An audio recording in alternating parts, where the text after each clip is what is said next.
Good evening, Lacrosse fans. Welcome back inside the Ladner Leisure Center as we get set for Muskies and Miners. As you see the odds on your screen from Coolbet, the official sportsbook of the 2024 President's Cup. Dive into the action with the best odds in lacrosse at Coolbet.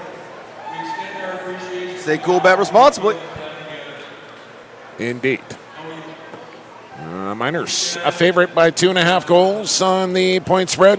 17.5 your total. We shall see. Quick break. We're back with the opening face-off after this.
Nicely done there from Sherry Hayden, of course, the wife of Thomas Hayden, who left us way too soon, a Ladner Pioneer legend here in the Flatlands, and belting out Oak Canada here at the President's Cup in 2024 with her Thomas Hayden jersey on, along with their young daughter.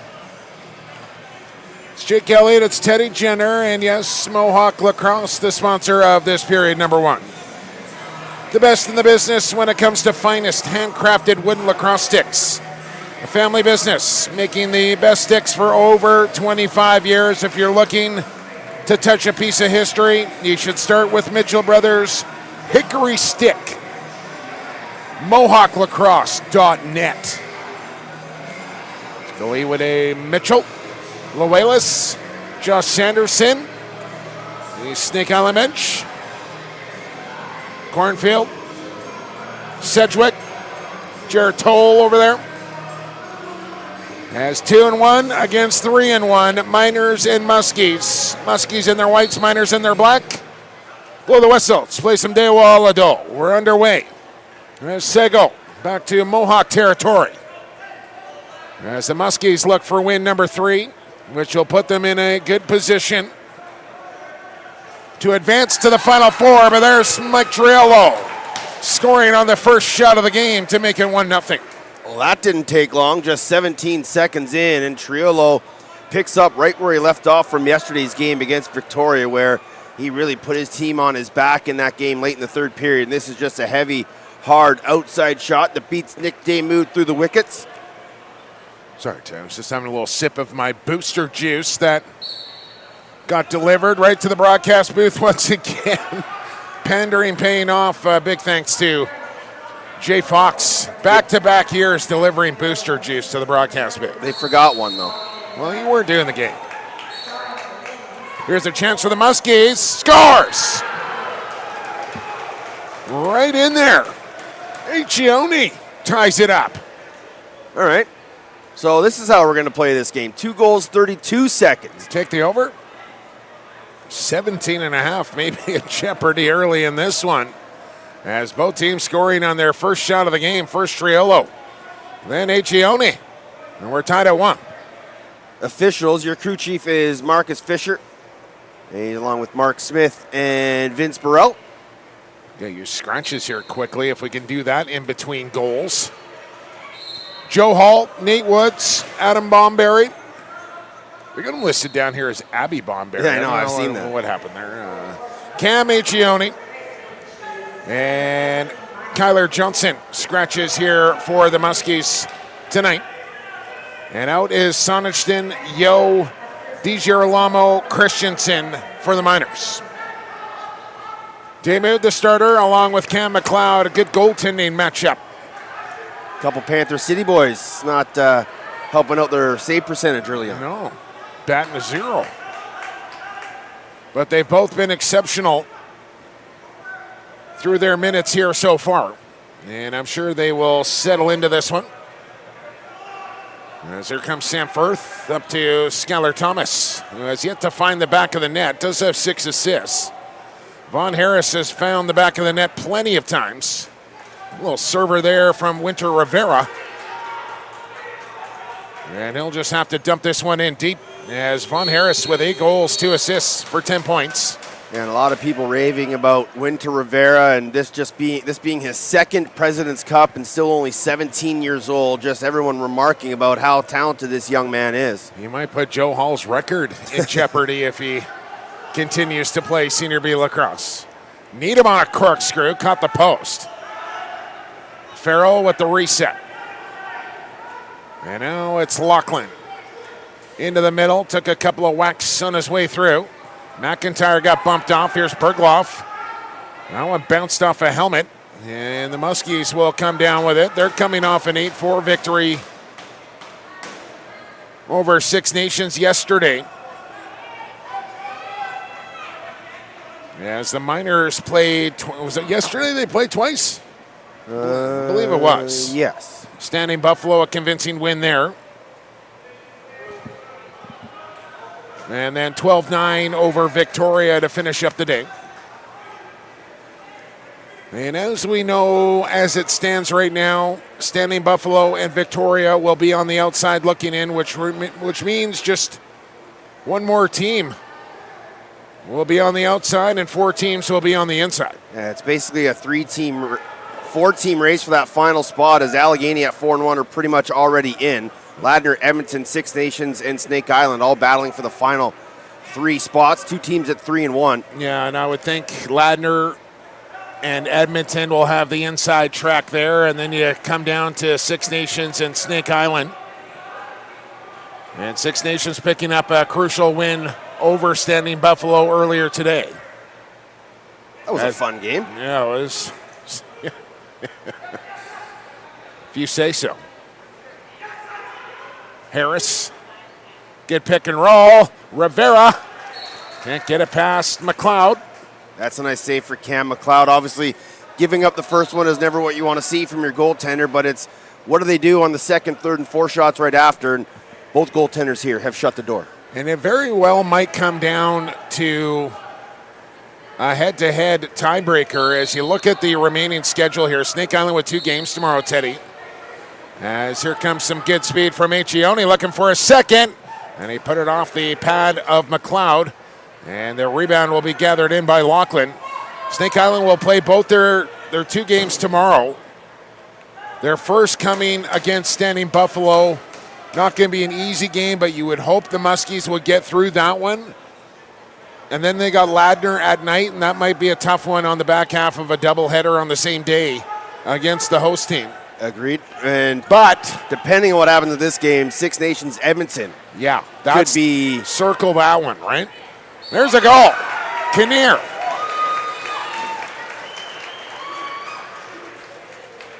So that'll be a tough game for Six Nations. A winnable one for sure. Well, Thursday will tell the tale here at the President's Cup. It will be, again, like we said, depending on the results of this game, there could be some very interesting ones tomorrow for some teams. That Ladner Six Nation or Snake Island could be a big game. Elimination game, essentially. Yep. Six Nations Edmonton could be an elimination game. So goes all the way down to the wire here at the Prezi, as we often see it do. You wouldn't want it any other way. As we're 4.5 into this first period, 2-1 Miners off the goal there from Kinnear. I think his first of the tournament, in fact. Was. As now Dean Farrell, who's had a nice week here in Ladner. Passes off, Lachlan about shot, an easy stop for Damoud, and he's got the ball in his crease.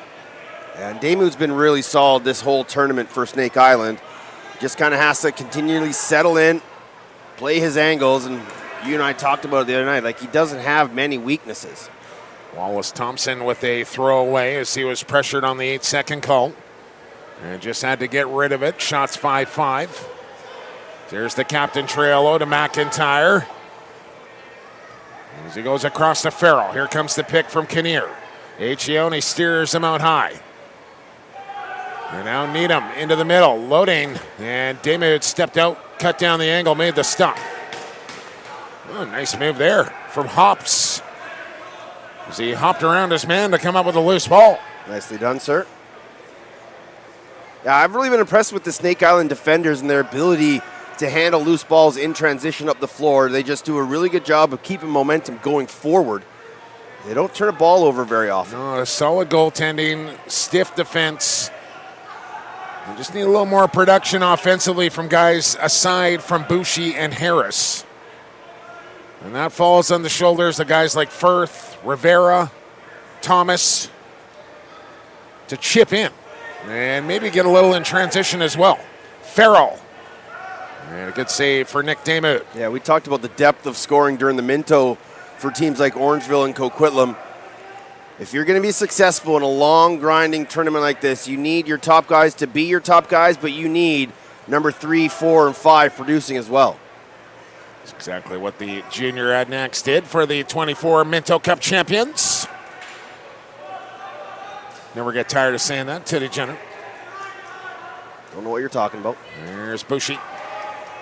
Shot blocked. Now, am I crazy or is Bushi's got 21 on? Was he not wearing 82 the other day? Okay. And I think he's wearing 20. Yeah, 21 is rocking Bushi's rocking it. His normal number. As the Muskies will get out of the zone here as we're across 7 minutes in.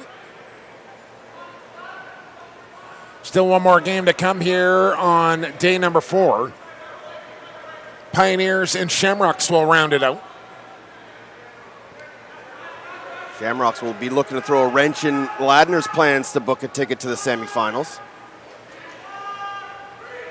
They've been competitive pretty much every game they play.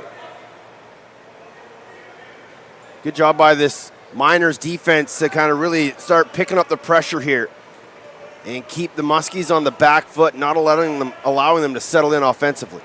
Pass inside for McIntyre, got past him into the corner for Farrell, and here comes slide help from Wallace. And the turnover is Echione, who will play a lot here for the Muskies. He's been one of my best players in this tournament. Yeah. Well, you got to start thinking about first and second team All-Stars, and Achione will certainly get some consideration. Here's Skylar Thomas with a good move. Shot, not so much. As Rivera battles for a loose ball, but it's won by the thick boy of Cody Hawkins. He was walking around the leisure center with tarps off. Teddy clearly spends a significant amount of time in the swell station. Don't know what that's all about either. Lifts weights. No, I meant I don't know about going to the gym. Oh, okay. Here's Triello and a reacher. Bowen will take the ball and fire it towards Damoud, who almost let it slip by him. Both these defenses, gave up a few goals early, but as we reach the 9-minute mark, settling in, both goaltenders settling in, and I think as fast as we got the first couple, we might see a defensive battle here. Muskies go to work offensively, but a bit of a throwaway there on Jake Rice, but he comes right back in. So I think Jake Rice might be playing his first game of the week as the captain gets a game off here for Joe Hall. As Farrell couldn't bring in the long feed, and now Briar Jonathan on the turn back. They'll leave it there for Semi Firth. He'll roll to the goal. Firth, stick up. Finds Rivera. Now Harris tried to slip it inside. Yeah, he was going to throw that pass into Ty Thompson, who's kind of slow going off the floor. But he just kind of got caught between passing and not passing. 10 to go here in period one. Lachlan got a step to the top side. Bowen drives in. He'll turn the corner and trying to feed off to Lachlan. Now Triello with a good box out and a jumper. As this one will end up out of play, which will take us to our media timeout. Enjoy these words from our sponsors.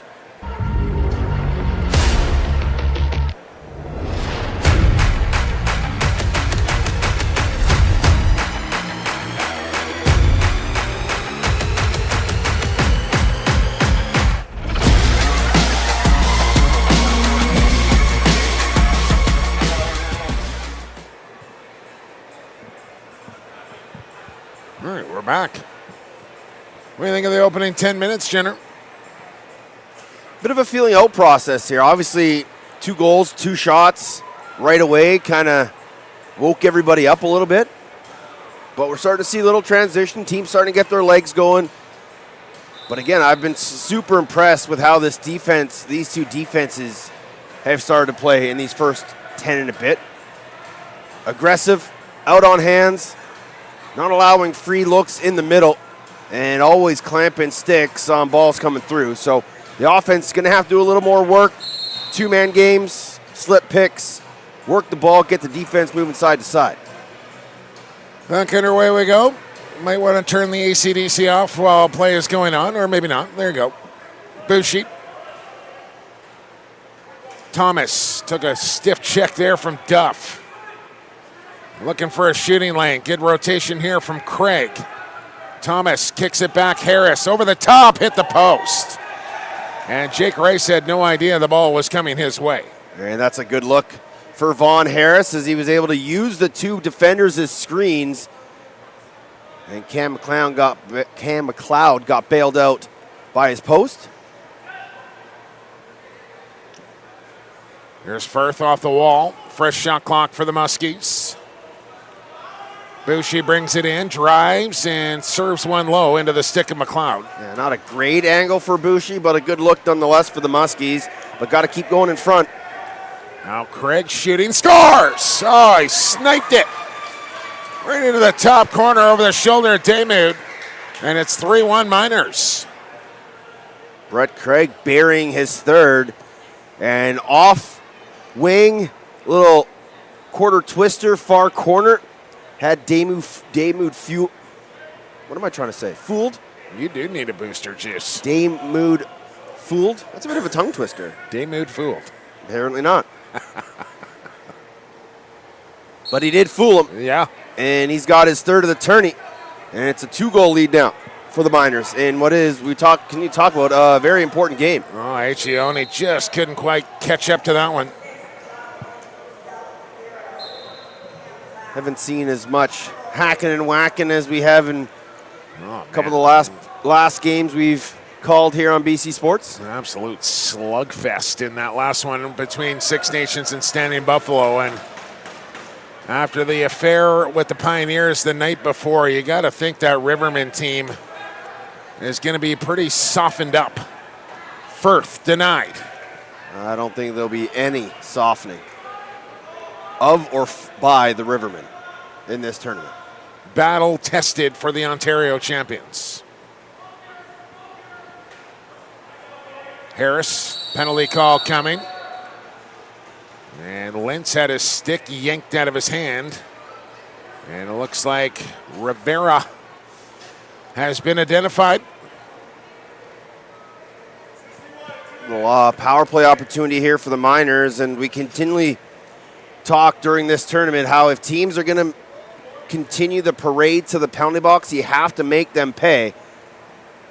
And Snake Island, not the most undisciplined team, but are prone to take penalties. And for the Miners, you have to find success in the man advantage. A lot of talent out there on this man advantage. Triolo, McIntyre, Farrell, Bowen, Lachlan, your five-man unit. Oh, some pro experience, some senior A guys out there as well. Triolo, good save for Demuth. It's just so good with that stick of creating angles. Was able to walk around his defender, getting close, but Demuth with a nice save. There's McIntyre now, and that went right into the stick of Francis, as he had it popped right out of his pocket, and McIntyre steals it right back. Good forward pressure by the Miners. Now Triolo to the point. Kicks off. Bowen.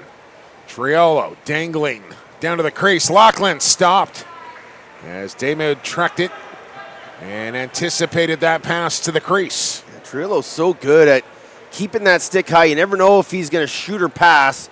And he's able to put it right down to Lachlan in the corner, but a good save by Demuth. But that's just the dangerousness of a guy like Mike Triolo, who is very prone to shooting and loves to rip them from the outside.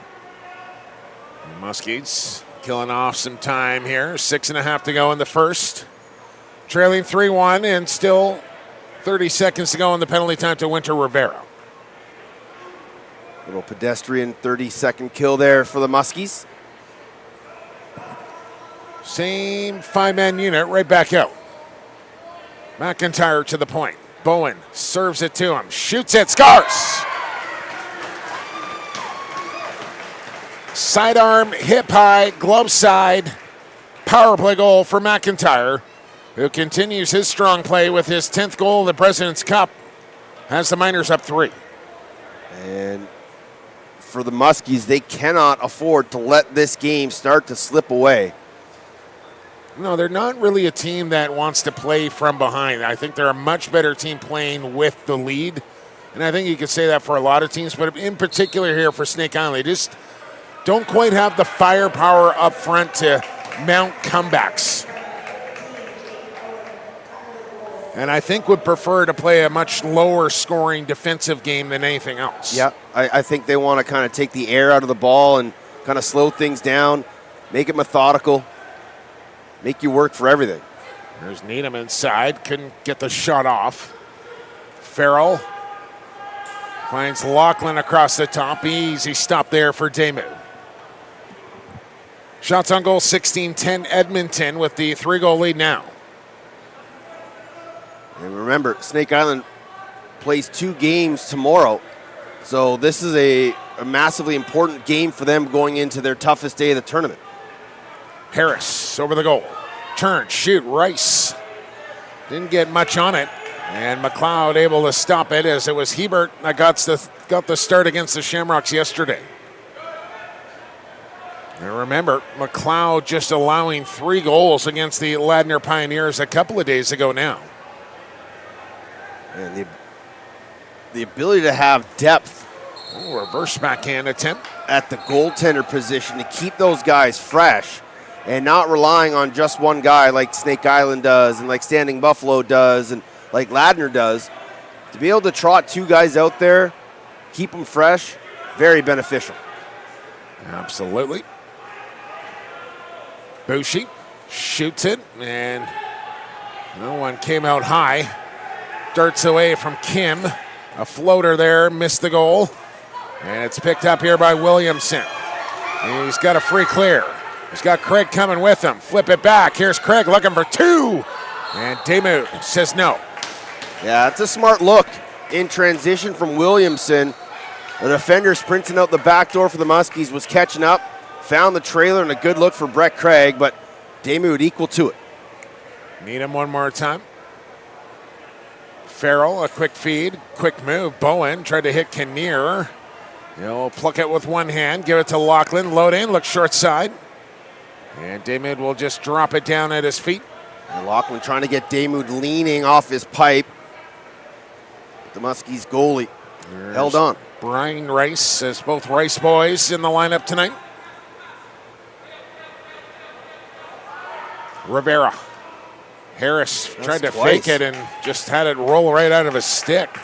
Yeah, a couple times he's tried to make that interior pass and then second guessed himself with the defender right on his teammate and turned the ball over. John Lynch's short's a little shorter than everybody else's out there. Or is that just me? I think it's just you. Here's Bergloff trying to feed low. Francis with a good interception. He has been good this tournament. Always is. Plays with the Woody the right way as well. Swim move from Hops. Can't get to the goal. Good pick and roll, however. Jake Rice, no. Had some room down there, but didn't force McLeod with a stop. And the possession will go back to Edmonton as we go down to 2:45 here in the first. Craig going to stay in play here. Farrell, a quick take. Now a chance for Lachlan. And Demuth, another high stop. This is Miles Jacobs. A high ball for Bushi. Took his eye off it. Now he's got Milne right on his tail. Bushi an inside roll. Stepped in the crease. Yeah, great recovery there for Milne. Bushi tried to get underneath, but Milne used his size and his wingspan to be able to get back into a position that he could just keep pushing Bushi towards the goal line behind the net and gave Bushi no chance to get that thing anywhere near the front of the net. Miners have been the better team here in the opening 20, out shooting Snake Island 20-12, but they're right in it here. Quick whistle for Ione, and well, they did let that play on. I wasn't quite sure the way the official was reacting. But Ione, good dash up the floor, couldn't get the second of the game for the Muskies or himself. Kinnear, Lachlan, up pick Needham. Now it's Farrell. High seal from Bergloff. Farrell down to the crease, and Needham couldn't handle the pass. And Demuth will just let the shot clock expire. Again, this Miners team moves really well off ball. It's just that last pass, past couple shifts, just haven't been able to connect. But they're getting looks on the backside, so Snake Island has to do a better job communicating on picks and their switches. Brian Rice, Von Harris, swim move, double comes, and he gets buried into the crease. And this back end of the Miners are big and physical. And they all have good skill to go along with it. They also, a lot of them have the green light to run in transition too, which makes them extra dangerous. Triolo couldn't get it to go as Magnan has a look back at the clock. Now he's going to run right up the floor and shoot. And this one will end up out of play. And we're going to get a penalty call here. I think too many men coming to Edmonton. And John Lentz will come out and have a conversation with Mark Smith about the call. We'll have to send somebody over to the box to serve it if that is the call.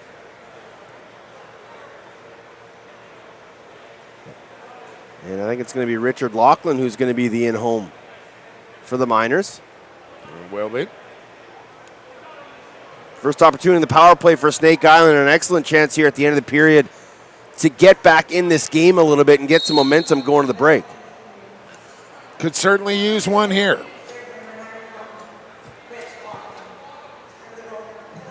Thomas, Brian Rice, Firth, Boucher. There's a shot from Boucher blocked. Still with possession. Here's Thomas. And did that hit the crossbar? I believe it did. Boucher now shot clock off and tried to force a pass through, and a good stick from Lintz. Here's Rice. Here's Thomas and McLeod. Got time here at the... Oh, and Damoud's not out because it's power play, Ted. That'll do it. For period number 1. 21-14, your shots for the Miners. And they will take a 3-goal lead into the break here with 40 minutes to play in this third game of day 4. Let's take a break here on BC Sports TV. We'll be back to the Ladner Leisure Center for more President's Cup action on BC Sports TV after this.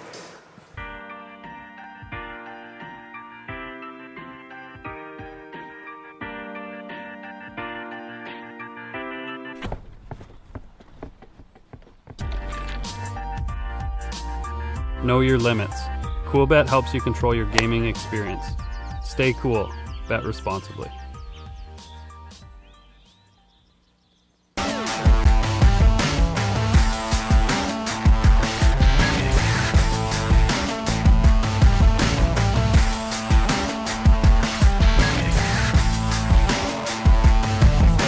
Interference in the middle. Durston tucks it, shoots, it scores! 1-goal game, what a start. Boucher, score! Power play goal. Smith, inside feet, Boucher, heavy cross check. Oh, he scores! Perfect! Evans, muscle to the outside, flip pass finds Dixon, backhanded shot, and he scores! Loaded up on the highlight reel for Curtis Dixon, and they will. Taylor out of the box through the middle on a breakaway, floats it over top and scores. Out of Tavares from Xavier Taylor, inside Whitlow, drives, dives, oh what a goal! Leslie Whitlow, put it on the highlight reel. Oh, Dubinsky. Replay that, Tino. Tyler Pace, behind the net, dunk, what a setup, what a play! It's a 2-on-1, Evans backhand feed over to Dixon, scores! Had a nice game against the Ladner. I saw a flipper right there. And Berglock. Jones to Pace, scores! Great off-ball work. And a shot and a goal from Bromley. And the Ladner. Here's Farrell. Lachlan. Pass off. Boyd to the crease. There's Wade. And you don't want to leave that youngster alone. We've had great fans. It's been really motivating for our guys. We want to put on a good product on the floor for the fans that are going to come here and spend their hard-earned money. And as Martel slips it 5-hole. And his ball again down the middle. How did he hang on to that? Scores! Keegan Ball! It's what they did in that room that turned the season around. I don't think we make that run without the support of the fans. Here's Sean Beatties! And he scores! What does it mean to be Canadian? It's toughness. It's grit. You know who bears the red and white. You know the history. You know the storylines, and you know its weight. I've been there. I know what it takes. It's preparation for domination. It's the brotherhood so you could. It's long nights and longer days. That separates the good from the greats.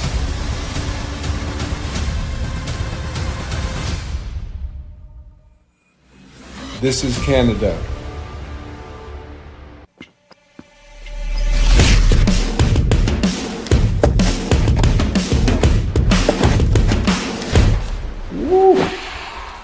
That's fresh.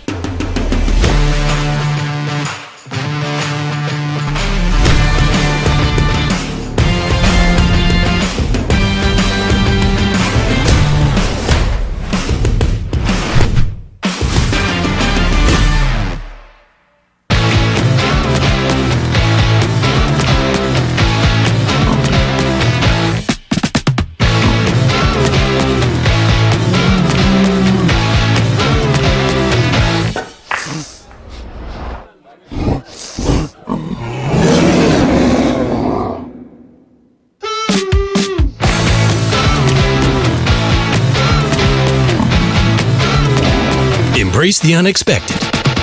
Coolbet.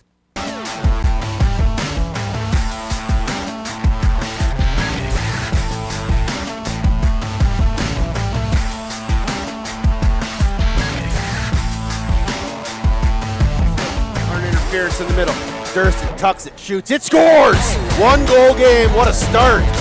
Bougie, score! Power play goal. Smith, inside feed, Bougie, heavy cross check. Oh, he scores! Perfect!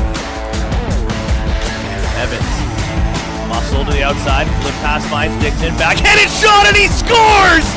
Loaded up on the highlight reel for Curtis Dixon, and they will. Taylor out of the box through the middle on a breakaway, floats it over top and scores.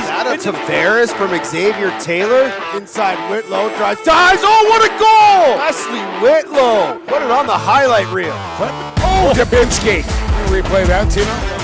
Tyler Pate behind the net. Dunk! What a setup! What a play! It's a 2-on-1. Evans backhand feed over to Dixon. Scores! Nice game against Ladner. Nice little flipper right there. And Berglock. Jones to Pace. Scores! Great off-ball work. And a shot and a goal from Bromley. And Ladner. Here's Farrell. Lachlan. Pass off. Boyd to the crease. There's Wade.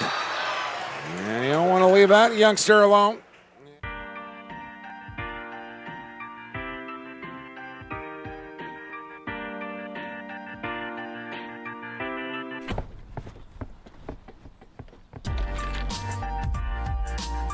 Know your limits. Coolbet helps you control your gaming experience. Stay cool. Bet responsibly.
Hang on, I'm not ready. Mohawk Lacrosse is the sponsor of period number 2. Mitchell Brothers. 25 years of making lacrosse sticks, the best in the business. You want to touch some history? MohawkLacrosse.net. I got mine. Teddy, I know you got one. Tino? You got one? Working on it. All right. Well, MohawkLacrosse.net, Tino. Get on it. You allowed to use wood in senior seat? No. 4-1 Edmonton leads Snake Island with 40 minutes to play. Blow the whistle. Let's play some Dewa Alado. Miners up with the first possession. Excuse me. I still think the Miners are going to want to really start to pick up the pace here in transition and use some of that speed out the back door. The Muskies have gotten their transition game going, haven't found much success in the scoring department of it, but I think Edmonton would like to find some as well. I'll start the period on the man advantage, as I believe it was a bench miner on the Miners at the end of the first, as Firth looked for the dunk. Pass was knocked down by Craig. Firth comes right back in, and McLeod fights that off with a stick stomp. Good early save there from Cam McLeod. He's going to have to really shut the door here to help his team get back in it. He's been really good. Keep his team in the front. There's a stretch of 120 minutes where he just allowed 4 goals total. Here's Rice, high and wide. Lintz will pounce on this one. John Lintz with a breakaway, scores! Short shorts and all. Short shorts, short-handed goal for John Lintz. His first of the tournament. Look at the celebration on the Miners bench as he threw everything into that he had. Did you almost fall over? No, my booster juice did, though. Oh, my God. Thankfully, it was empty when it did so. No casualties down there. But Linzer threw everything he had in that one, actually, propelled himself towards the goal and ripped it top corner past Daymud, and that's a big goal. We talk about the importance of keeping games close as we move along in games, and Snake Island can't afford to keep giving up goals. Hawkins and Jacobs battle for a loose ball. Hops will come into the mix. Accioni will be the man to find it. Man, that could have been really messy if there was some tropical tornado in that cup. Hidden ball trick. It's with Firth, and he's right on. Rebound. Rivera couldn't jam it in. That's a nice attempt there from Winter Rivera. Just crashing the net, trying to find the loose ball. Just a little too close to the crease, but he can continue to find those spots. He's going to pick up a few here. There's Trail at a Farrell. On late is Needham. And here's McIntyre now. Back to Farrell. Trello on the cut, left the ball behind, and Francis will pick this one up. Yeah, Trello doing a nice job bumping and grinding through the middle. Flashed right to the top of the defense. Just couldn't handle the pass. He was already shooting it. Bushi. McLeod in perfect position. And now Craig.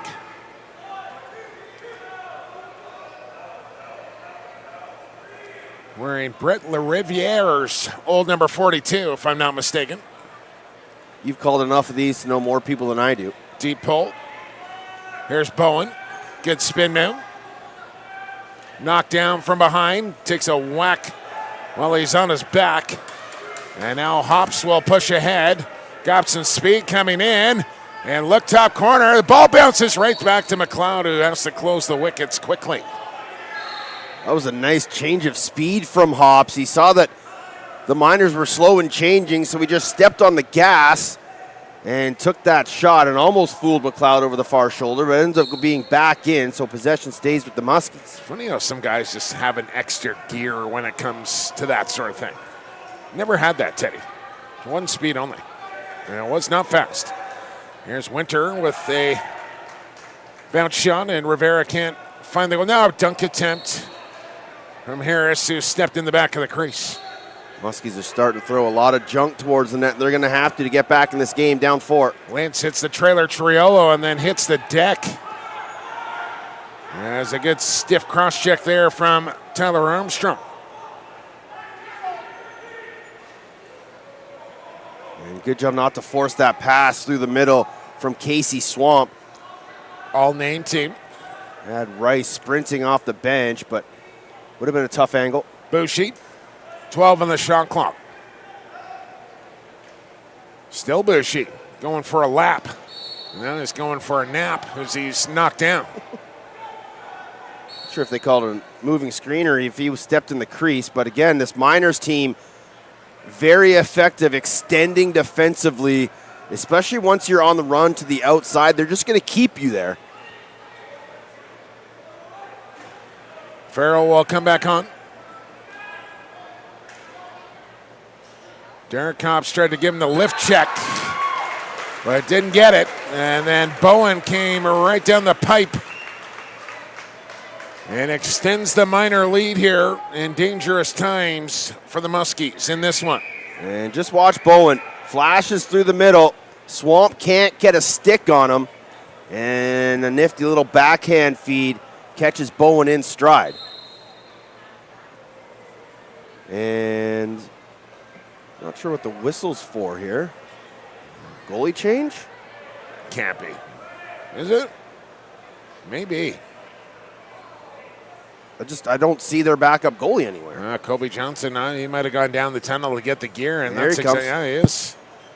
I don't know if this will be a permanent switch. I think this is a momentum shifter, if anything else. But with the Muskies playing 2 games tomorrow, maybe, Teddy, get Kobe some action here so he's ready to go if needed for tomorrow as well, as this one's starting to slip away from the Muskies against this Miners team.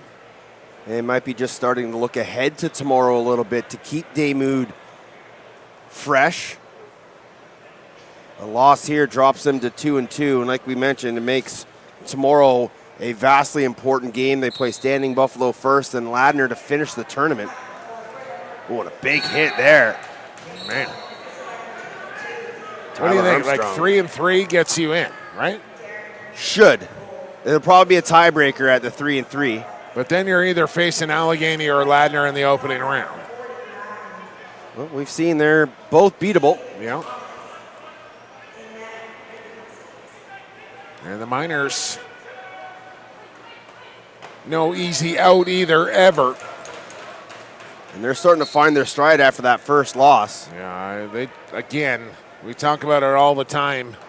The more experience you have on your roster, getting through this week, peaking at the right time, utilizing your roster properly throughout the week, depth at each position, huge difference. Yeah, it all comes into play as you make your way through the tournament.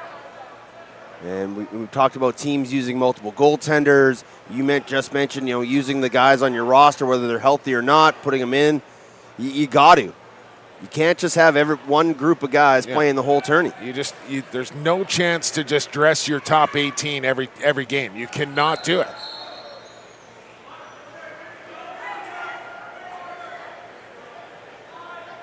And I think that's what's made Ladner so successful over the last couple of years is their depth.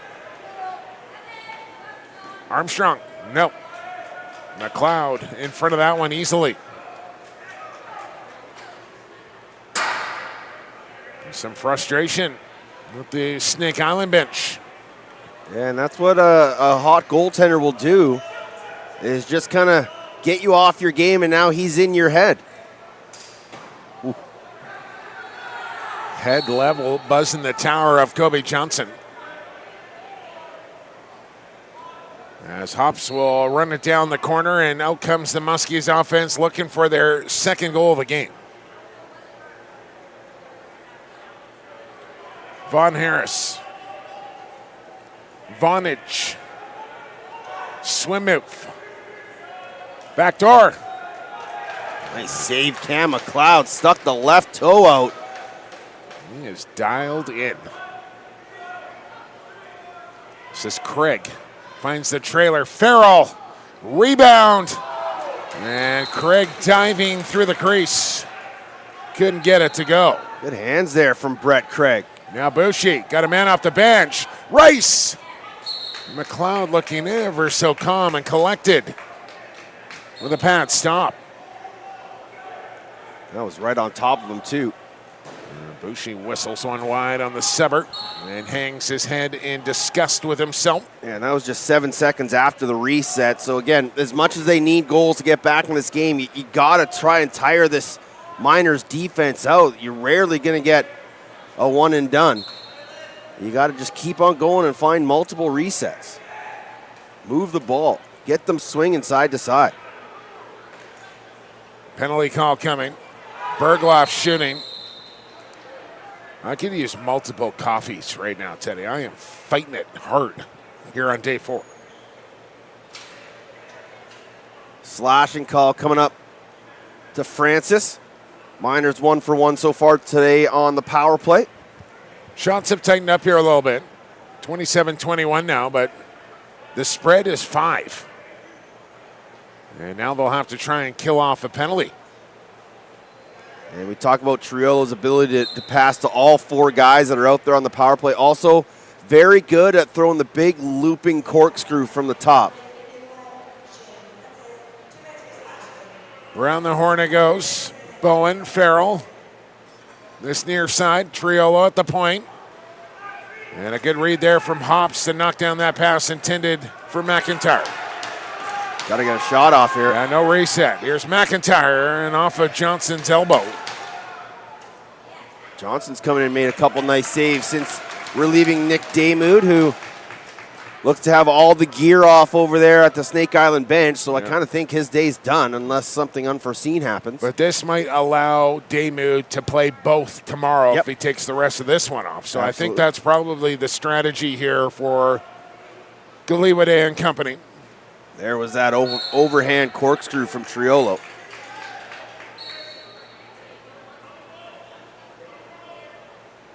That wasn't a thing back in our day. The corkscrew didn't really. Not really. Now Jim Veltman started doing a little bit. Now everybody does it. Yeah. Veltz was so good with it when he was going on breakaways because he'd get goalies leaning with it. But nowadays it's just, like you said, a regular thing in guys' arsenal.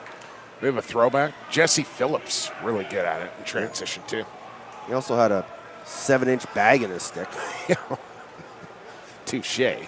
Never get it out. I don't know how he shot it. No, it was one of those things where he didn't really know where it was going, so the goalie didn't. That's why some of those good defensive scorers are, It's kind of like our young Tina Farrow right here beside us. With his dip and dunk on breakaways, apparently.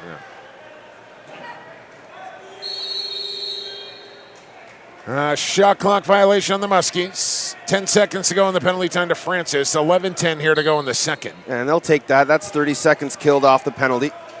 Got a good look late.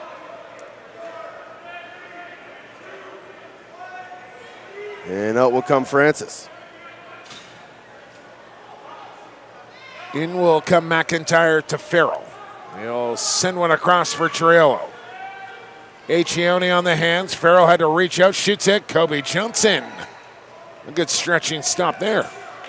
We talk about how guys can kind of play their way into NLL lineups and free agency through this tournament. Some guys are trying to earn their way up the draft boards as well. And Accioni is one of those guys who's seen his stock rise here in this tournament alone. Dunk attempt just foiled by the shoulder of Johnson.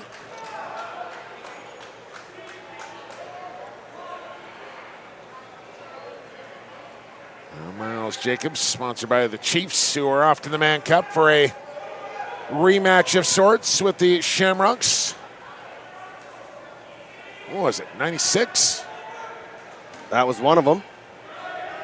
Played 2015. Yes, that's the Colin Doyle year? No. No, that was 13. Yeah. 2015 was a Shamrock win. Correct. 2013 was the Six Nations win. Correct. When Kirk and Brandon Miller both got ejected from the game, and Colin Doyle ran from the bench through the back gate to the locker room, put on the gear, and was fantastic. between the pipes and even got an assist. Yeah, I think he allowed 1 goal maybe. Yeah. As we'll get our media timeout here in period 2. We're back after this.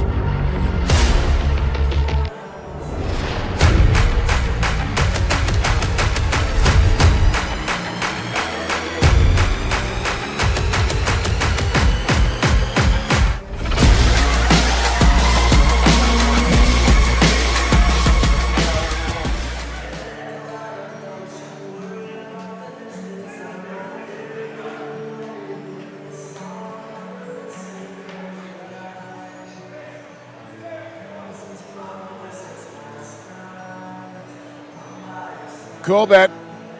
Stay cool bet responsibly. Your premier sportsbook for lacrosse odds. Still one more game to come here tonight. Ladner, Victoria. I'll go out on a limb and say the Pioneers will be a favorite in that game. I'll be Captain Obvious and say that the over-under will be around 17 and a half. Can we not play that song again? I almost napped right out there. I almost just went down. Here's Winter Rivera. Devon Harris with a good move. Harris right to the front of the goal. Faking. And he put it over the net. Oh, he had McLeod dancing, just unable to reach far enough. Well, maybe numbers for the Miners, but McFadden with a drop. Keeps working after that loose ball, and he'll come up with it as we go into the final 9 minutes of period 2.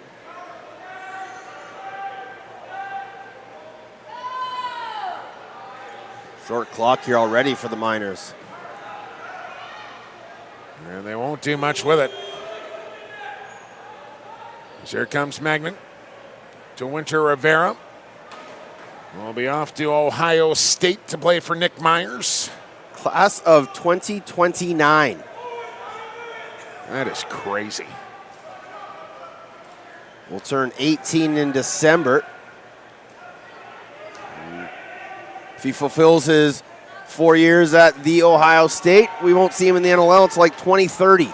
I don't like that. We will see that kid in the NLL. 4 years at the Ohio State under Nick Myers, who loves box lacrosse as much as any college coach in the country.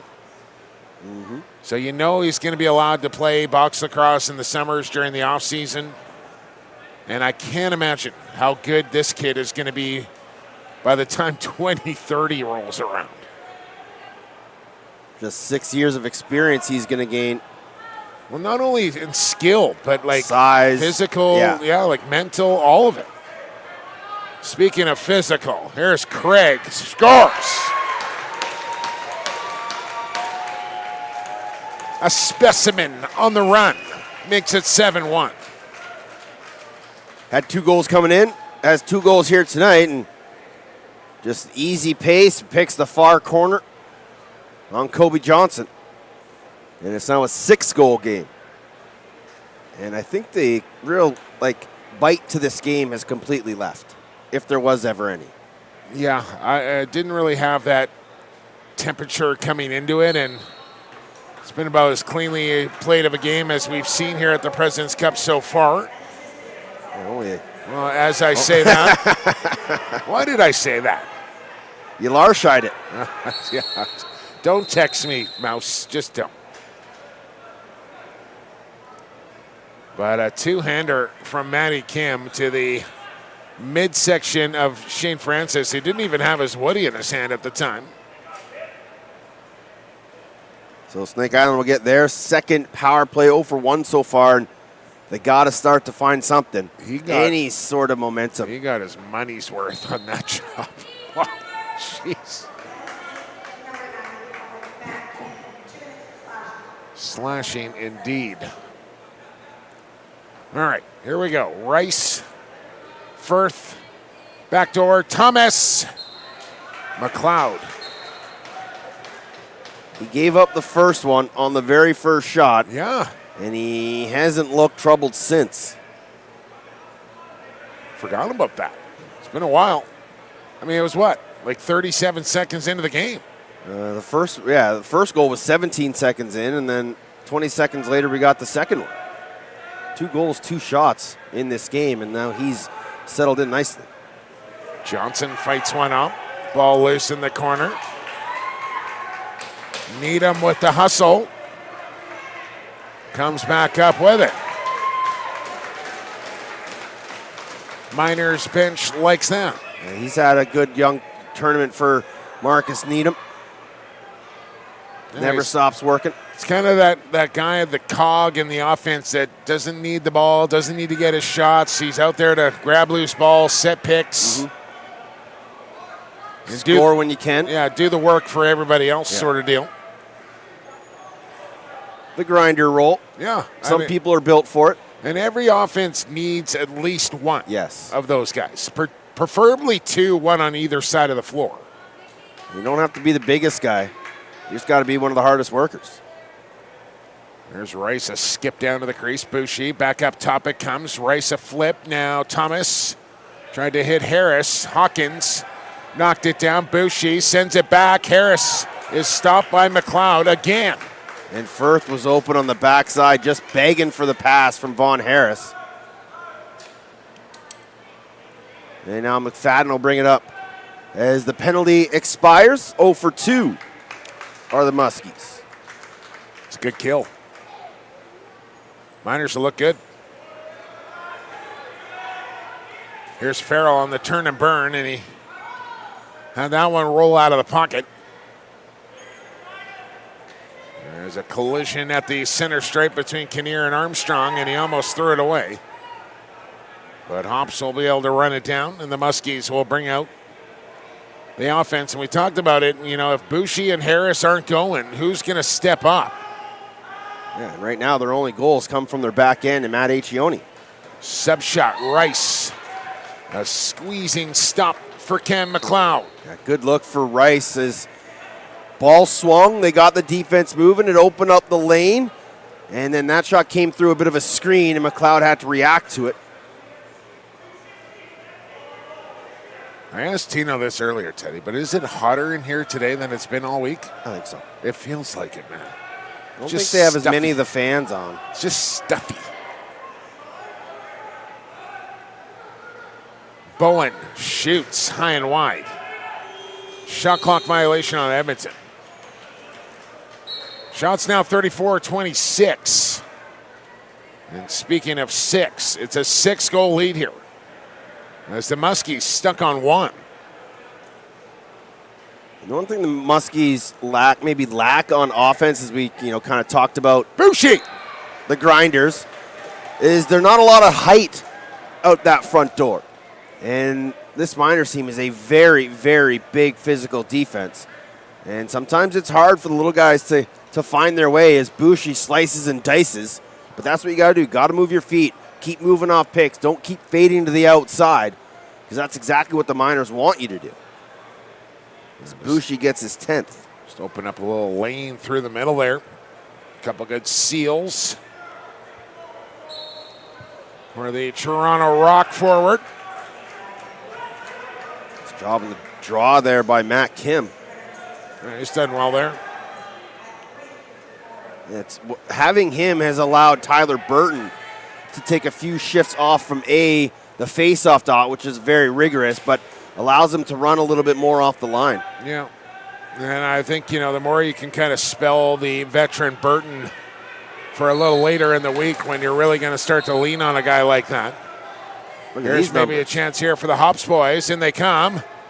So Armstrong, the sidearm shot, rebound. Oh, the Husker do right there. Wouldn't expect it usually from a D guy. I suppose that was the beyond of the Husker do's between the legs with that move. But make that word up? No, somebody threw that at me, and I was like, no. Unless somebody comes up with a better suggestion, I'm going to go with it. All right. Duff to the penalty box. And another power play opportunity here for Snake Island as we get another look at it. I mean, that's off the helmet. Yeah. That's not a save. That's just getting in front of the ball, luckily. Still a save. It counts in the stat column. You know what I'm saying. I do. There's Tyler Burton. And that pass for Milne off of his stick, and not one that he should have any trouble with. So he throws a step shot towards the net, and now a Muskie penalty. That's good work from Spencer Milne. And there's another guy who's had a nice tournament here. Just legging up the floor, trying to track down that loose ball against Magnan, and pushes him off balance, creates a turnover, takes it right to the net, and there's nothing really Magnan could do except hold him. Very Tyson Rowe-esque. Yeah. Spencer Milne. Good Island boy, Tyson Rowe. Duncan's finest. That's Jim Ellis. Well, it's debatable. Love the Jimmer, but I think he would tell you that Rowe is the pride of Duncan. Bowen on a bouncer. Now Farrell stepped to the top, and we got an injury. This doesn't look good. Oh, clutching the outside of the knee, never a good sign. Is that Jacobs? That's Miles Jacobs, yeah. And you hope this is just cramping here, but I don't know.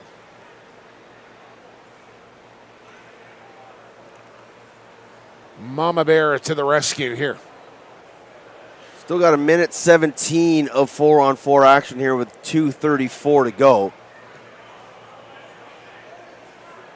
As we make our way to that third period, this is a Miners team that's playing with a lot of confidence, using that veteran experience in this game to build a lead and just kind of shut the door defensively.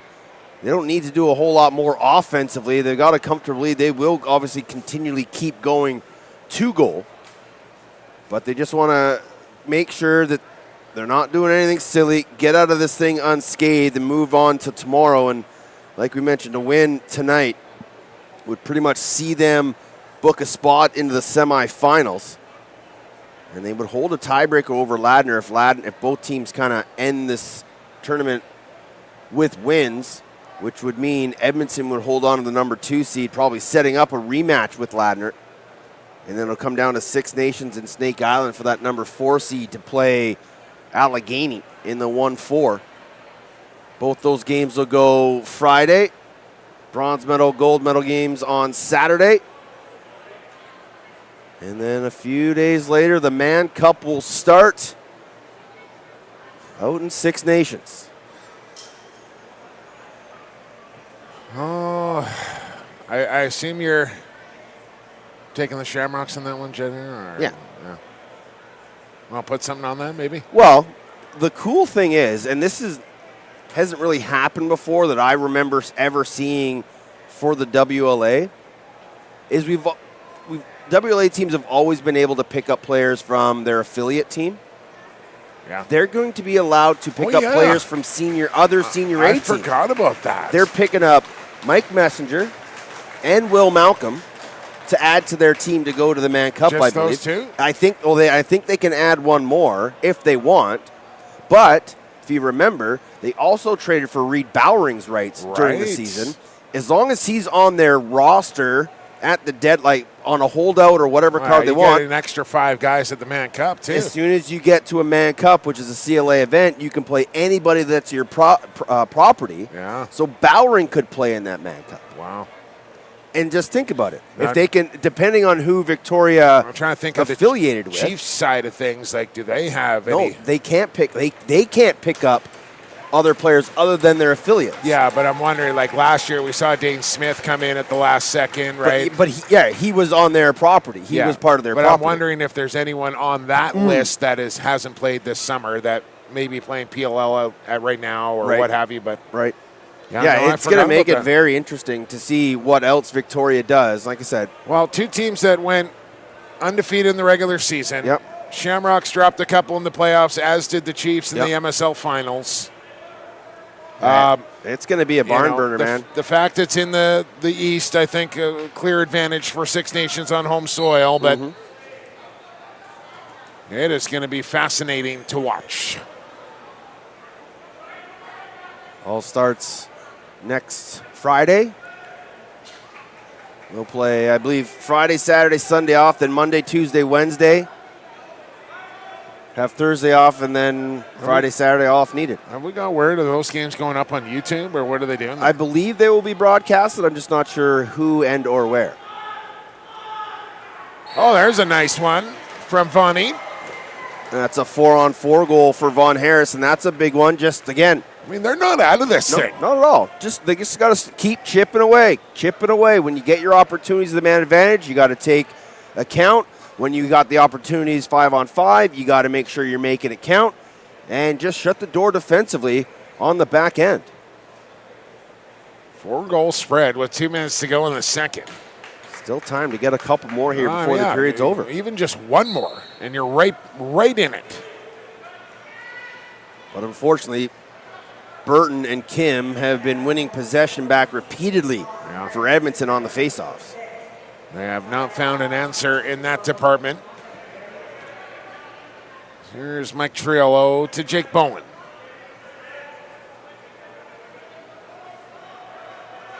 McIntyre back to Bowen. Triolo opened the scoring, looking for a second. There he is, and Kobe Johnson with the save. And I think Kobe Johnson's only given up one since coming in. Yeah. Hawkins. That's why you do bench press right there. He's got a 46-inch chest. Buff. And Duff comes out of the box. Yeah, Buff and Duff right there. Power play here for the Miners. 18 seconds to go in it. Farrell the shot wide. Here's McIntyre off the shoulder of Johnson. Nice save, Kobe Johnson. Kobe. And now into the final minute we go. And just a few seconds remaining on the Miner to Luke Magnan. Out he comes. Triolo sends it to the goal. Big bounding ball off the end wall. Rice is going to try and run onto this. Numbers. He does have numbers. He'll pass to Hobbs. Here it is. And a shot block from John Lentz. As he often does. That was a good look, though, for Hobbs. Tried to bounce it around him. It's a lot of bare leg to block that shot. Now what do we got? Timeout, holding the stick. What do we got going here? I'm not sure what Marcus Fisher's calling here. Timeout, maybe. It's got to be. It's the only reason both teams would be just kind of walking towards their bench. They must have called timeout. But they won't be able to hold for final shot because there's a 10-second difference. The ball laying just to the right of the Muskies bench here, outside the restraining line. And I think that's just where it'll start. Yeah, 15 on the shot clock here, 25 on the game clock. I'm sure Josh Sanderson will try to draw up something here, but they want to make sure that, one, chase down any loose ball you can and not allow the Miners to pick it up and call timeout. Two, don't let anybody get behind you for possible late transition. Still one more game to come up here on day number 4. Shamrocks will play their first of the day. The Pioneers of Ladner will play their second of the day. And then just one more day of round-robin competition remains. 5 and the third round-robin games remaining. How about that? Here we go, and too late. So much for that play. And Edmonton calls a timeout. And yeah, that's got to be frustrating for Josh Sanderson. You call a timeout to kind of draw up some sort of play to get a shot off, and then you don't even get a shot off, and that's just a free dead ball timeout for the Miners. Let's see what Cam Sedgwick can draw up. I feel like referee Cam Como, Teddy, familiar with Cami Como, has written us a virtual essay here on Twitter. Why? Well, he's just talking about, we were talking about how many guys you need to win a President's Cup and what have you. Cam, a call-up back in 2011 in the Prezi back in Akwesasne at the Turtle Dome, being called up by the Tri-City Bandits. They maybe had 18 guys, he said, and with guys having to fly home, fly in, go to the hospital with staph infections, play at less than 50%. They even had Manger listed as a runner in that tournament. went 0-6-1. Imagine going back to the sauce to finish 0-6-1 at the Prezi with 18 guys. No. Tough. But Anoa Lagoa Arena is just a spectacle, so that's the motherland right there. Here we go quickly. Needham, Bowen, set it up. McIntyre and Kobe Johnson. Save at the buzzer. I figured if he was going to write all that out, we probably should give Cam Como a little love on the broadcaster. That'll do it for period 2. 40 down, 20 to go. Still anybody's ball game here, but it's the Miners leading by 4 over the Muskies of Snake Island. Speaking of Akwesasne. 38-29, your shots on goal. Break time here on BC Sports TV. We're back to the Ladner Leisure Center in 10 minutes for third period action. Stay with us.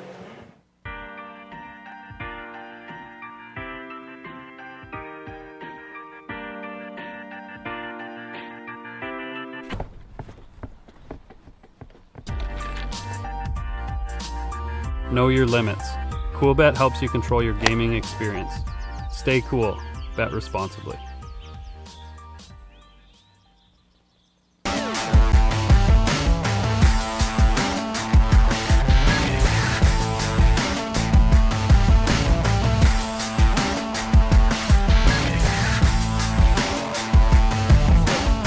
interference in the middle. Durston tucks it, shoots, it scores! 1 goal game, what a start. Bucci, score! Power play goal. Smith, inside feet, Bucci, heavy cross check. Oh, he scores! Perfect! Evans, muscle to the outside, flip pass finds Dixon, backhanded shot, and he scores! Loaded up on the highlight reel for Curtis Dixon, and they will. Taylor out of the box through the middle on a breakaway, floats it over top and scores. Out of Tavares from Xavier Taylor, inside Whitlow, drives, dives, oh what a goal! Leslie Whitlow, put it on the highlight reel. Oh, Dubinsky. Replay that, Tino. Tyler Pace, behind the net, dunk, what a setup, what a play! It's a 2-on-1, Evans backhand feed over to Dixon, scores! This game against Ladner, I saw a flipper right there, and Bergloff. Jones to Pace, scores! Great off-ball work. And a shot and a goal from Bromley. And Ladner. Here's Farrell. Lachlan. Pass off. Boyd to the crease. There's Wade. And you don't want to leave that youngster alone. We've had great fans. It's really motivating for our guys. We want to put on a good product on the floor for the fans that are going to come here and spend their hard-earned money. And as Martel slips it 5-hole. And his ball again down the middle. How did he hang on to that? Scores! Keegan Ball! It's what they did in that room that turned the season around. I don't think we make that run without the support of the fans. Here's Sean Beatties! And he scores! What does it mean to be Canadian? It's toughness. It's grit. You know who bears the red and white. You know the history. You know the storylines, and you know its weight. I've been there. I know what it takes. It's preparation for domination. It's the brotherhood so you could. It's long nights and longer days. That separates the good from the greats.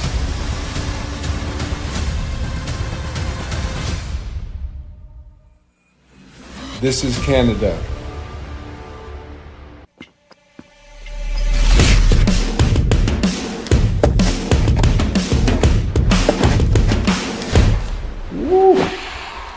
That's fresh.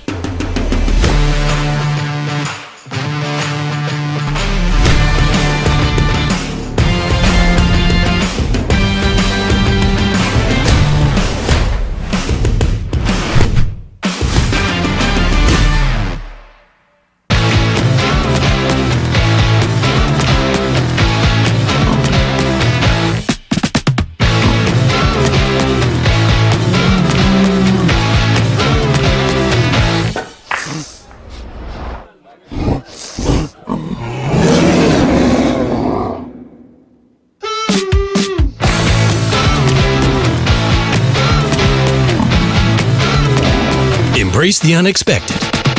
Coolbet.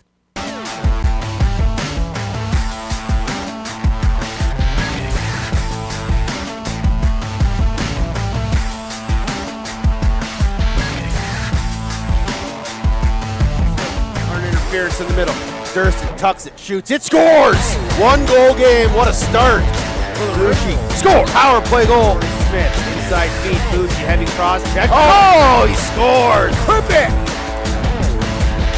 Evans, muscle to the outside, flip pass finds Dixon, backhanded shot and he scores! Loaded up on the highlight reel for Curtis Dixon, and they will. Taylor out of the box through the middle on a breakaway, floats it over top and scores. Out of Tavares from Xavier Taylor, inside Whitlow, drives, dives, oh what a goal! Leslie Whitlow, put it on the highlight reel. Oh, Dubinsky. Replay that, Tino.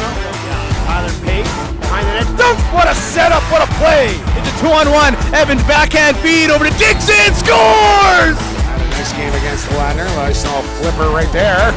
And Berglock. Jones to Pace, scores! Great off-ball work. And a shot and a goal from Bromley. And Ladner. Here's Farrell. Lachlan. Pass off. Boyd to the crease. There's Wade. And you don't want to leave that youngster alone.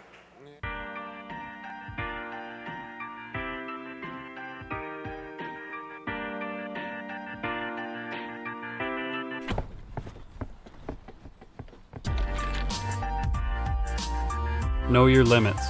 Coolbet helps you control your gaming experience. Stay cool. Bet responsibly.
Welcome back to the President's Cup, the Ladner Leisure Center. Third period action is on deck. The Miners of Edmonton leading the Muskies of Snake Island by 7-3. Jake Elliott, Ted Jenner with you. Tino on the switches, Georgie on the camera. You're on BC Sports TV. Quick note. 49 listed on our roster as Kobe Johnson. It is not, in fact, Kobe Johnson. I should know that. Kobe, a larger human being than what is in between the pipes right now. That is, in fact, Keegan Thomas. That has been playing goal for the Muskies. My apologies, our apologies. Appreciate all the messages coming in through the socials, DMs, texts, what have you. And we got it straight now. Where's Kobe, though? And why is he on the roster if that's Thomas in the goal? I think he's their third. So they got share a jersey? Yeah. Should probably talk to Extreme Threads about that, but we're going to talk about Mohawk Lacrosse right now. The best in the business when it comes to handcrafted wooden lacrosse sticks. Touch a piece of history with the Mitchell brothers. MohawkLacrosse.net. To center we go. Blow the whistle. Let's play some lacrosse. Matty Kim, a face-off win. Shoots it. And that one will bounce high. Lynn Skies for that rebound for the St. FX volleyball coach. And basketball, I think, too, Teddy. Yeah. And Junior A for the Miners. There's a shot and a goal. McIntyre gets an early one here for the Miners past Thomas. And the lead goes back up to 5. Yeah, and that's not what the Muskies needed to start this period. Just 23 seconds in. But it all starts with John Lentz reaching for that loose ball, keeping it in play. And then eventually it ends up in the stick of McIntyre, and he goes far side past Keegan Thomas. And you wonder if he was wearing a little bit longer of shorts, whether he would have been able to get up that high into the air. I think he would have. I would not want to be an outside blocker when he is taking a 3-step hop to spike it. That would hurt the fingers. Miners win themselves another draw. They've dominated that department. Here's a wide open chance for Kinnear, and Thomas with his best stop since coming in. Yeah, that's a nice save from Keegan Thomas. Just followed the man all the way across, stayed with him, flashes the shoulder. Vincent Burrell with good hustle to return a stick to the Miners bench. As now Skylar Thomas will look for a shooting lane. Here's the rip. Winter Rivera missed the target. Back door. And Boucher couldn't tuck it in. Muskies bench screaming for a back in, but it unintentionally went off Duff to McFadden. He's in some trouble near center. A blind flip over his head will end up in the stick of McIntyre. Shamrocks and Pioneers come up after this one, and it'll probably be a bit of a later start. So what do we got here, Teddy? We're 10-7. Probably about an 8:15 start if I had to venture a guess. Yeah, we got a little behind time after the couple early games and haven't been able to catch that back up. But nonetheless, we'll have it for you right here on BC Sports TV. You, Tino Farrell, on the call for that one. I will be watching from the comfort of my Chesterfield. You know what a Chesterfield is, Tino? Couch, sofa, Chesterfield.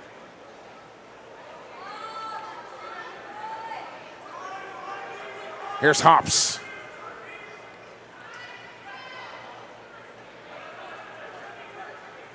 Twisting, turning, and tried to hit Rivera. No, excuse me, that was Thomas coming on late. Hawkins was looking to throw it to somebody breaking up the floor from the bench.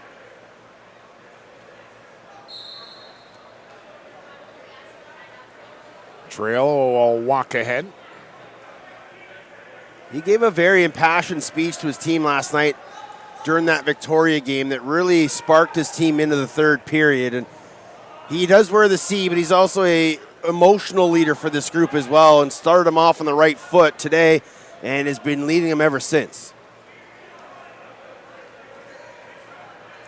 Long-time Miner Mike Triello.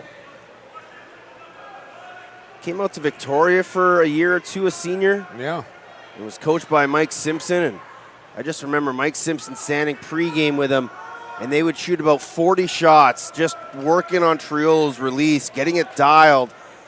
Because early on, he wasn't as accurate as he is now, and he's really developed into a really good playmaker, both with and without the ball. It's kind of about the confidence more than anything at the next level for Triolo, and I think he's got a harness on that now as well. Farrell, you could maybe say the same for him, as he's been knocking on the door a couple of times of the National Lacrosse League. A lead feed, a good one. Here's Winter Rivera, and he hit the pipe.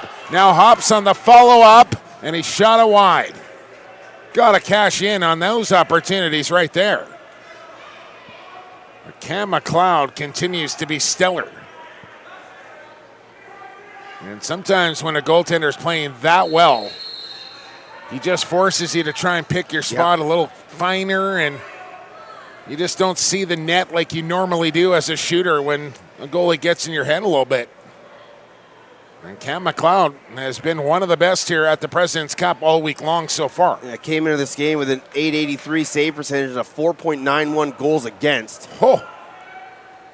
And his running mate, Matt Hebert, .863 save percentage and a 538 goals against. Like, they have been outstanding for the Miners. Yeah, that is gaudy numbers for the goalies. And it helps when you give up 4 goals combined in 2 games on day 2 when you play the double,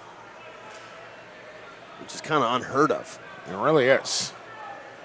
This is Boucher on the inside roll, and that one catches McLeod and then the post. Yeah, nice take from Boucher. He had Burton on the high side and able to kind of use his offhand to leverage himself around the defense, get across, but again and again and again and again, Cam McLeod has had the answer. Bowen. Oh, and Triolo took a chop from the wood stick of Casey Swamp, and that hurt. Yeah, he's feeling that one. Right on the hip. Tough handle for Harris. The Muskies are doing the right thing. They're down by 5. They realize they have to push the issue here. They got to try and find goals, but it's just not coming easy for them. And they're starting to crank up the pressure defensively as well. This is Dean Farrell with Magnan right on him. Now Needham. Flip it. And right into the stick of Thomas. Luke Magnan's played a heck of a tournament. He's just got a bit of grit to him. He hasn't missed a game yet, has he? I don't think so. And he's just playing a real physical, in-your-face style of lacrosse all week. And nobody gets an easy shift against 45. There's Rivera missing on a quick stick. As we're across 6 minutes of the third. Triolo, no sign of coming back into this game as he continues to massage that hip after taking a slash from the Woody. You could almost think about starting to shut him down. Yeah, 5-goal lead here. And maybe you bring him back out if you need him, but here's Lachlan into the midsection of Thomas, who will outlet quickly to Eccione, who just never seems to run out of energy. No, this kid has an endless gas tank, and that's why I think a lot of NLL GMs will have him high on their draft board. Von Harris working with Boucher. McLeod will reach out of his crease and claim that one. Through the middle on the mark for Burton. Here comes Bergloff off the minor bench. Tyler Burton, and a shoulder stop for Thomas, who gave up a juicy rebound to McFadden. Eccione was heading up the floor looking for transition. The ball was loose behind him, and it allowed the Miners to pick it up, but thankfully for them, it doesn't hurt them. Wallace Thompson, a nice loose ball. Skylar Thomas will bring it in. Talk about a little water bug. That guy is everywhere. Now Rice. Boucher searching, finds Firth. When's the last time we called first name? I'm trying to think of when the last time we called Ty Thompson's name. I don't even recall seeing Thompson. Is he in the lineup? I didn't see his name scratched, but I think you're right. We only have 4 scratches on our list, so Ty Thompson might be. Triolo out for a stern word here to Vincent Burrell. I think Triolo's just trying to get the officials to rein things in. Definitely didn't like the chop he took from Casey Swamp. And a chance here on the man advantage for the Muskies where they have not been successful. Bushy, back door. Thomas denied by a good stick stop there from McLeod. Now Rice. Thomas again, sniped it. And that's the kind of shot it's taken to beat Cam McLeod tonight. But Thomas with his first goal of the President's Cup. Top left on the power play, 8-4. And this is a nice little shot here. They've been going low on McLeod the last few attempts, and this time McLeod maybe thinking they were going to go back to it and just missed it over his right shoulder.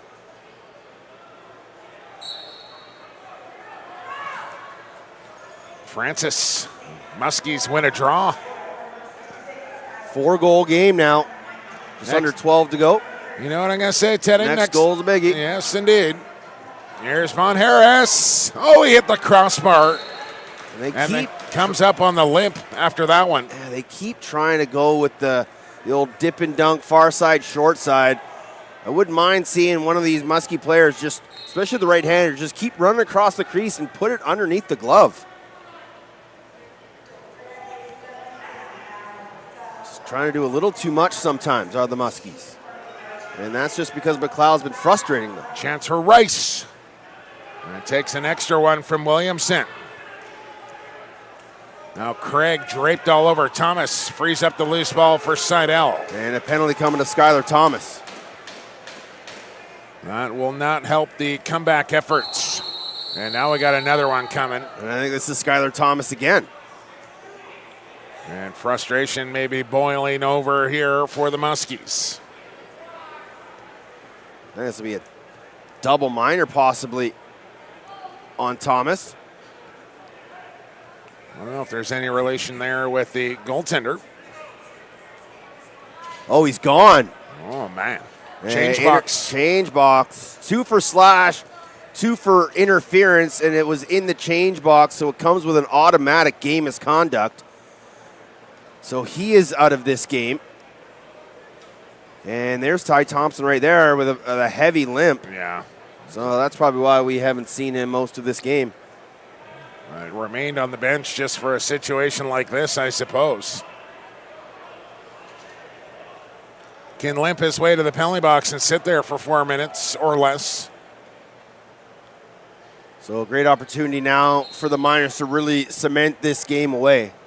Just about 9 minutes gone in this third period. They lead by 4 and now have a double minor power play. Bowen to McIntyre, down to the corner. Oh! Clip that. Save for the Muskies goaltender, Thomas. That was an excellent glove save from Keegan Thomas. Keeps it a 4-goal deficit.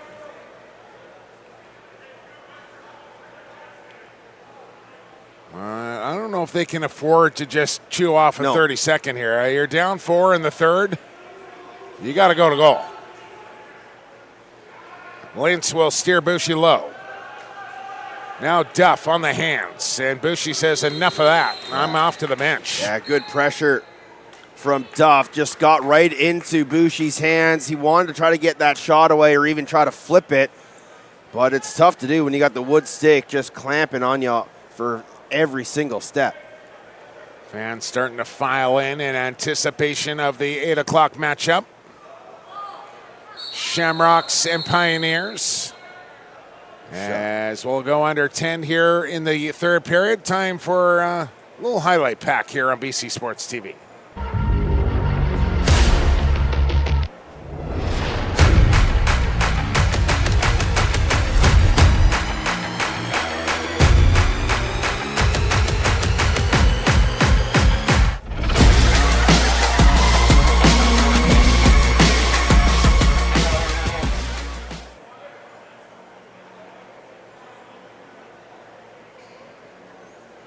Thumbs up from Santino Ferro. 9:58 to go. Get another look at this stop here from Thomas. Ooh. Like a young Peter Dubinsky right there. So, tonight, Ladner, Victoria. Obviously, Shamrock's winless, but they've been in every game. They're going to get Ladner on the back half of a double here on day 4. Still think Ladner gets past the Shamrocks here and trying to join the Allegheny Arrows at 4-1 on the top of the table. And if both those teams finish with identical records, Ladner will have the head-to-head against the Arrows. Edmonton trying to get to that 4-1 marker as well. And Edmonton will have the head-to-head against Ladner. We're going to have to go to the fancy goal differential formula if we have a 3-way tie. We'll get Shimnar. We'll get Mojoma on it. Somebody will figure it out for us, Teddy, because there's no way I'm doing it. Never been good at that. Not even with a calculator, I can't figure that out. Is the first minor to Skylar Thomas about to end. So they're under 2. Best the Miners can do now is score 1 on the power play. As Bushi will go for a run on Williamson. Little jersey grab there. Knocked the stick on a rusty kayak check there. Rusty gate. Yeah. That's what I meant to say. A little tired, Teddy. Hops from well out. There is a kayak check, but I don't think there's a rusty kayak. No, the kayaks is kind of when you cross your hands over. I know what it is, but I just I don't know what the rusty version of that would be. I'm sure someone will tell you. Yeah, or they make it up. Is there just a gate check, or does it have to be the rusty gate? It's got to be the rusty gate. Now, is it because the gate is rusty, or is it named after a guy named Rusty? No, it's because it's slow moving behind your back. Ah. It's kind of rusty, like a rusty gate. All right. There might be someone named Rusty Gate out there. Get some WD-40 on it. As we go towards the 8-minute mark, and under a minute to go in the double minor to Skylar Thomas. And again, you got to start pushing the situation here. If you're the Muskies, can't just sit here and try to kill third. You got to go to the net. Von Harris faked a pass. 2 big bodies on him. Now McFadden will bounce off him. Shot clock down to 2, and that'll do it. And good pressure there by the Miners D. Just kept everybody to the outside, talked through the picks, talked through the switches, and then double teamed Von Harris when he went to the corner. That's just textbook. Well, here comes Triolo. One more look on the man up. Here's Bowen. And how about this Keegan Thomas? Yeah. Sharp since coming in. And sometimes, he may not be the better goaltender between him and Daymut or whatever. As Hops will have a look. McLeod will make a stop. Sometimes you just throw another goalie in. He's got a different style. He looks different. And just throws off the other team a little bit. And I think that's the case here for the Miners. They don't have a scout on him. They've never seen him before. And they're just trying to find their way against this new Muskies goaltender now. Yeah, that's a very good point, Jake.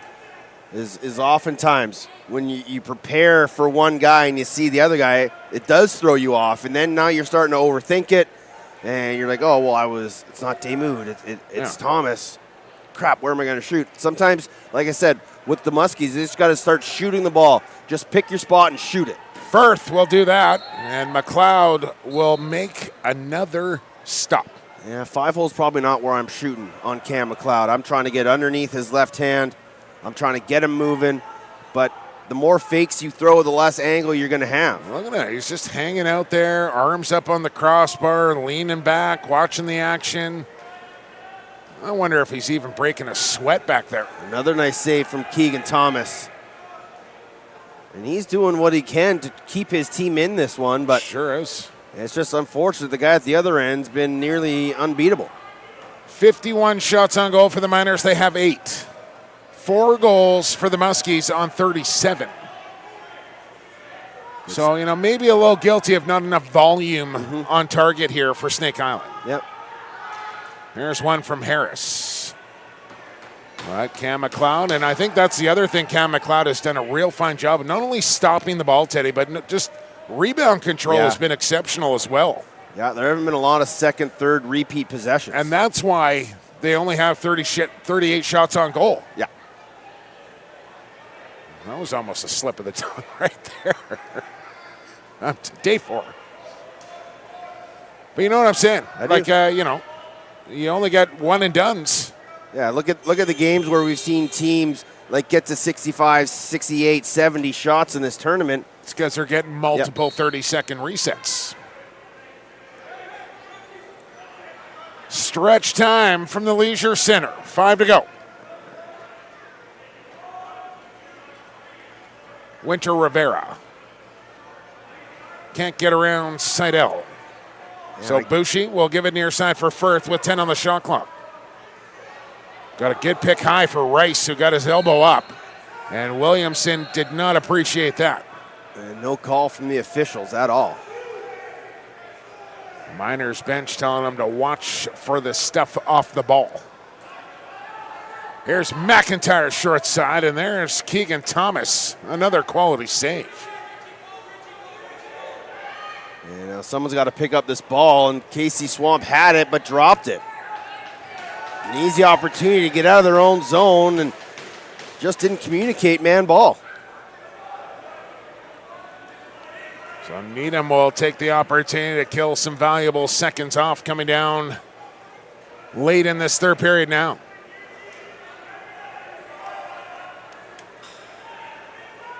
Farrell. Oh, that one hit the butt end and stayed out. Another nice goalie save from Keegan Thomas. Official over. Did I say the wrong name? Nope. Okay. Here's Firth trying to get underneath. Good double team from Craig. Again, just the size of this Miners defense has been causing all sorts of problems for the Muskie forwards. Well, they all move so well, so it's hard to break them down one-on-one. And then, when they get the arms going and the sticks moving, they just take up a lot of space in the middle. And the communication skills are on point. They know when to go for the double teams. They know when to be ready to help. They're just a well-oiled machine, this Edmonton Miners team. Yep. A lot of experience. Coaching, good. A lot of know-how. There's no real weakness. As there's Dean Farrell finally slipping one past Thomas. And that should be the dagger in this one. As the lead back up to 5 here with under 3 to go. And that's just what we were talking about a couple minutes ago, Jake. It comes off a reset. It comes off a second possession. You got a tired defense out there. You spread them out, swing the ball, and Keegan Thomas just couldn't get back to his position, and Farrell one-timed it short side on him. But again, repeat possessions, tired defense, spread them out, move the ball. Textbook. Oh, a heavy slash. Kim, a little payback on Francis. Achione, and what do we got? Timeout, Muskies. 5-goal game, 2:45 remaining. Not quite over yet, but it is getting close to it. The old opera singer starting to warm up. So it looks like the Miners will move to that crucial 4-1 record and punch their ticket to the Final Four. As it looks like the Eagle will sport the tank top in the Leisure Center tonight, Teddy. Who's the Eagle, Jake? Let him know. That's Eddie Schuss, Logan's papa, and a legend here in Ladner as far as lacrosse goes. Some may say the man who built the Leisure Center, the Eagle. So a Ladner win tonight over Victoria would make them 4-1. So we would have our top 3 teams set. So and then it would just come down to Six Nations and Snake Island for that 4th and final spot. So again, tomorrow, Snake Island will play Standing Buffalo, Edmonton will play Six Nations, and then Snake Island will play Ladner. And Allegheny Victoria as well. Which is a little irrelevant as far as everything goes. But that could, a win there gets them to 5-1. Yeah. Yeah. And, would cement them probably into a 1 or 2 seed. Well, they couldn't do worse than 1 or 2, right? And then Ladner, they can get to 5-1 with a win over Snake Island tomorrow night, assuming they take care of business here tonight against Victoria, which we probably should not do. I wonder what kind of lineup Ladner puts out tonight. Well, I imagine they'll rest a few key cogs, but like I said earlier, they are about as deep as you're going to find as a team goes for depth.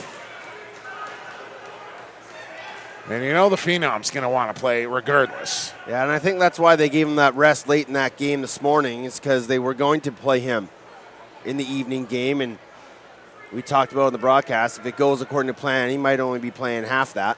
Boucher, shot block. I mean, he just wants to play. Yeah, he never wants to come out of a game. He'll go to the lacrosse box after a game and take shots from the kids if they want.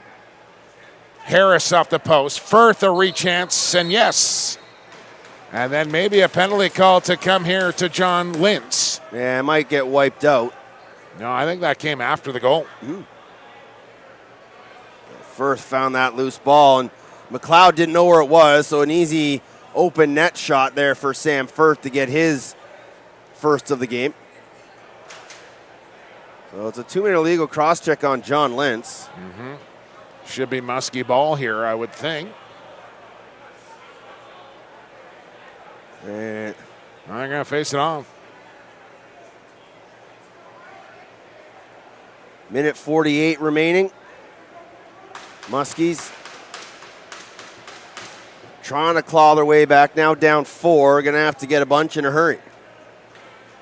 James Ray down to our right, hanging out with the family before the game. Saw the Rooster, Jacob Rouet, in the house. Well, looking good.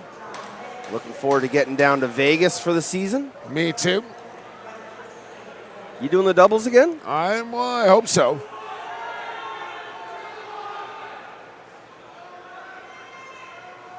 Gotta wait for the schedules to come out. The Desert Dogs will be in Henderson this season. Yeah, that'll be an interesting move for them to see how that plays out. I think it's going to be a great move, Jenny. I really do.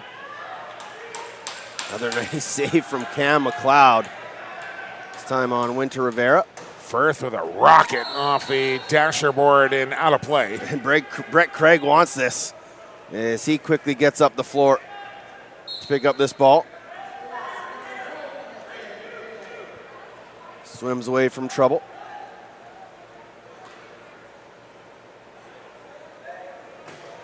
And the Miners will just try and run this clock out, leading by 4 into the final minute. And go to 4-1 here after dropping their first one. 4 straight wins. Now we got a penalty. Yeah, this is going to be Tyler Armstrong, and he gave Triolo an extra chop, and Triolo let Marcus Fisher know that he wasn't a fan of it. Fisher saw it. And now Triolo's going to get one. No, I think Mark Smith's just telling everybody, hey, fellas, last 30 seconds, let's just calm down.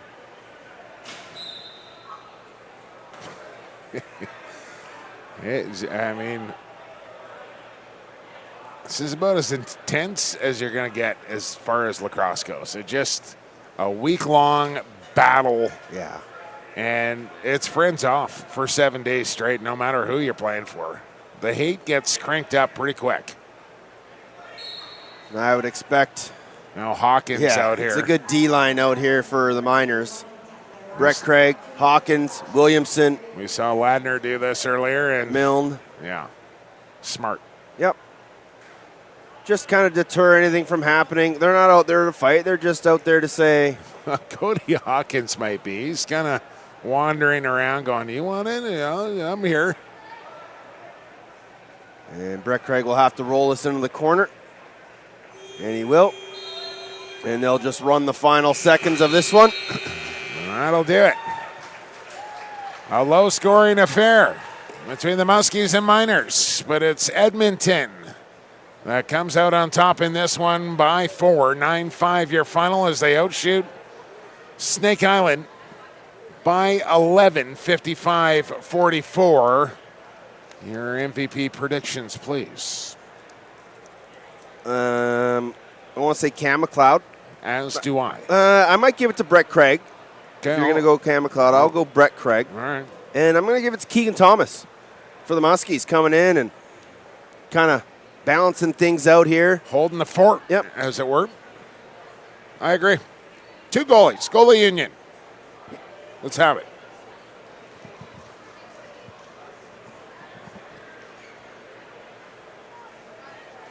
Handshakes down the line here.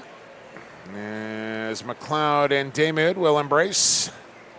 Where are they playing lacrosse this winter, Teddy? We'll find out. Hopefully find out. Might be on the same team, might not be. Might be in the same city, might not be. Well, I don't think they're going to be in the, well, yeah. Not going to be in the city they were last year, though.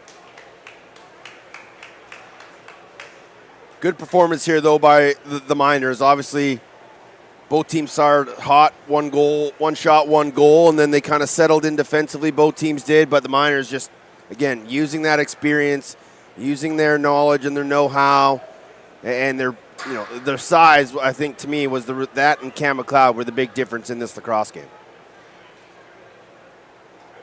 Agreed.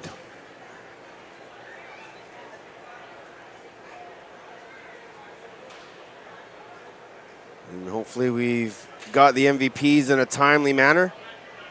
1% improvement. That's what we're looking for here. And don't forget, Pioneers Shamrocks to round out day 4 here at the Prezi. Coming up in probably 50 minutes from now. So maybe like an 8-10 start. We'll see. Really? Oh, they give it to Tyler Armstrong, the defender. Okay. Okay. Remember, coaches pick their own MVPs. Get a shirt and a water bottle for his efforts here tonight.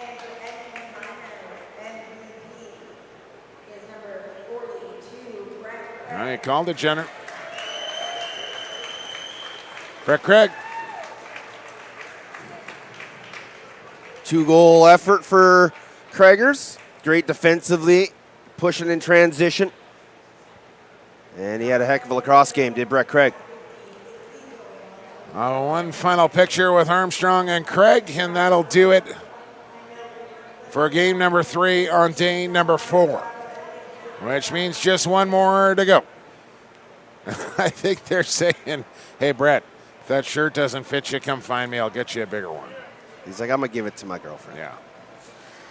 All right, hour up on the clock right now. So 8:20 start for our final game of day number 4. Set your notifications on BC Sports TV on the old YouTube so you never miss a game ever. But for this one, we'll get you on your way. For cameraman extraordinaire Georgie Parra, for producer Tino Farah, for color analyst Teddy Chinner. I've been Jake Elliott on play-by-play, and for the fastest game on 2 feet, and for the creator, enjoy game number 4 between Ladner and Victoria, and I will talk to you tomorrow here from Ladner.